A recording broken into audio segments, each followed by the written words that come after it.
These two are perfectly flat together.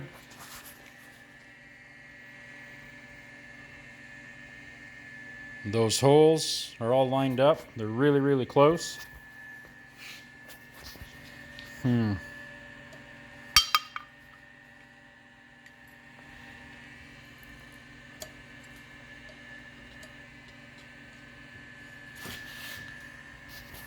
me a sec here. So a couple important things.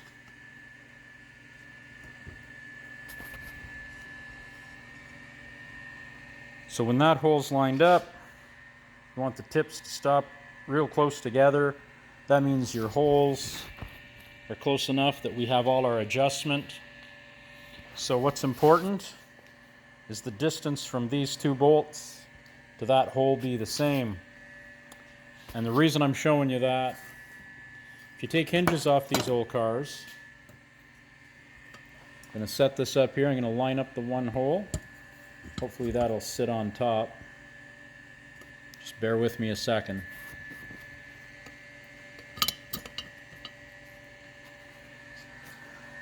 So we've got the holes lining straight up. You can see these are flat, flat, flat, real close.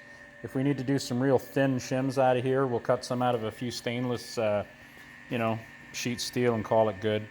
What I wanted to show you why you really want to go by where those bolts go versus this hole. Those 3 points are important. The reason I say that, other things can be off. Now you can see this one has a lot more meat coming down. Could be because it bent, because it warped. Could be because metal moved around. It could be because where we moved it, it should have been spread out a little more, but that doesn't matter. That point and those matter. And the other thing that matters, when this is up, you want a gap here, because this comes up and it basically clears the back deck on the car. As you can see, we have more than we need there, so we're good there. So what I did is I had the two cuts, one here, one here. We welded them. We welded these ones. I went a little crazy with the welder, probably a little hot. And I put screws in those instead of little plates. And I just sort of screwed them in by hand so that it wouldn't shrink too much. But I got a little crazy with the welder. It shrank enough that it kind of pulled this back open. So what we had to do to get that point, because we were only out a little bit, we cut right through here and down each side just a little bit. We put it back in the vise and tweaked it. And then we put two screws in that crack, and I went a little harder to just overextend it a bit. And I welded it solid. I welded right down each side. And it basically pulled us right back to where we needed to be. And I went, once I had it pulled and sitting in the vise, I put this hole to hole, point to point, to make sure that would line up. And everything is close enough now. There's no more tweaking. You can always heat this with a torch, and you can even heat this if you need to, because if that moves, you might have to move this. But you really want to not modify both. You want to have one that's as stock as possible until you get one locked in where it's good. So we're going to throw it on the trunk. I'm sure it'll be fine. Now the other thing we did, I put that rivet in just to hold it earlier. We ground that off. But we put a couple big tacks underneath and a couple up top. So that'll keep that from shifting around. We did go ahead, we put a couple tacks on this guy as well, just so that those can't cant over and do whatever they do.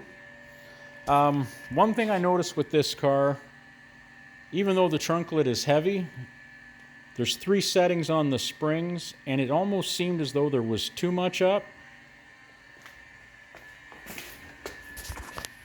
So if you come here, you can see 1, 2, and then the one way up above, and it was way up above, and the one there just went 1, 2. So we're going to try 1, 2 there, 1, 2 here. Actually, what I'll probably do is move each one down 1 when I put it back together. That way we can see where we're at, and if we need a little more tension, we can always pull it a little tighter. But I think what happened is they weren't both the same, which isn't necessarily a bad thing, but generally you're supposed to have both sides in the same spot. So we don't know why that was the case or whatever, but we're not going to worry about that. We'll put it together. It'll probably be fine. But it used to spring up kind of a little fast for what it was. So we're going to try one notch down to see what happens. And then because they were offset, we'll put them back that way. But if we need a little more attention, the one that's a little loose will pull up and see what happens there. But I mean, that's just a matter of setting your springs to make it work. So that's not a big deal. The thing is, our hinges now are going to go in. They're not misshapen. We'll have enough adjustment where we can adjust our trunk lid in there, and it's going to be a sweet, sweet thing. Anyway, that can be done. Now, if a guy wanted to go crazy, he could come in here and file that out. I'd probably use one of those little 1-inch belt sanders and get in there. I'm probably going to leave that weld in there because it'll never move. And even when it's way up, you don't see enough of it to matter. We cleaned up the outsides a little bit. Might take a little more out of there and we'll sand this nice. I'm debating whether or not I'm going to take that out. I like the idea of it being stronger as opposed to pretty. But I might come in here and maybe we'll sand some of that down, get most of it out. I'm going to go ahead and recondition these. We're going to do them in satin black, the same as in the trunk. And I'm going to go ahead and do those spring pockets in satin black as well, because it looks really good in there. And to me, they should be like that, I think. I think it'll look really good in the trunk. Keep in mind, you don't see any of that anyway. This is going to be all carpeted and boxed in with carpet, as nice as the floor is and stuff. Right, this is pretty good. We got to do one more coat. We had a spot here where we had a little bit of fisheye going on. We'll have to vacuum it out now. But the blanket's just because I was sitting in there working on this. But anyway, that's a surefire way to fix that. I mean, if you weld that properly with the MIG welder, we turned it up a little bit. I can't see that ever going anywhere. All it does is hold the trunk lid. As heavy as it is, that is now more than enough.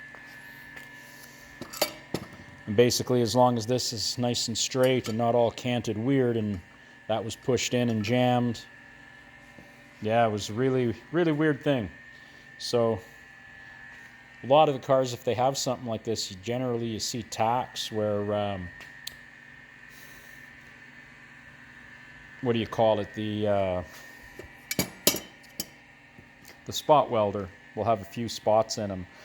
But I guess these were just riveted in the middle and sitting on this rivet here. So as it slowly got bent and warped, it just kept moving over till it laid down. And then it kind of, what happened is it had jammed about halfway because this bent, and you try wiggling it, but a little bit of wiggling, we know this one was already a little bent because it was always funny and a little off, but it didn't take much to take it that much more. But at least now we got it square, we got it to the right shape and where it needs to be. So we'll clean them up, black them off, put them back on the car, and the trunk lid can go on. Cheers.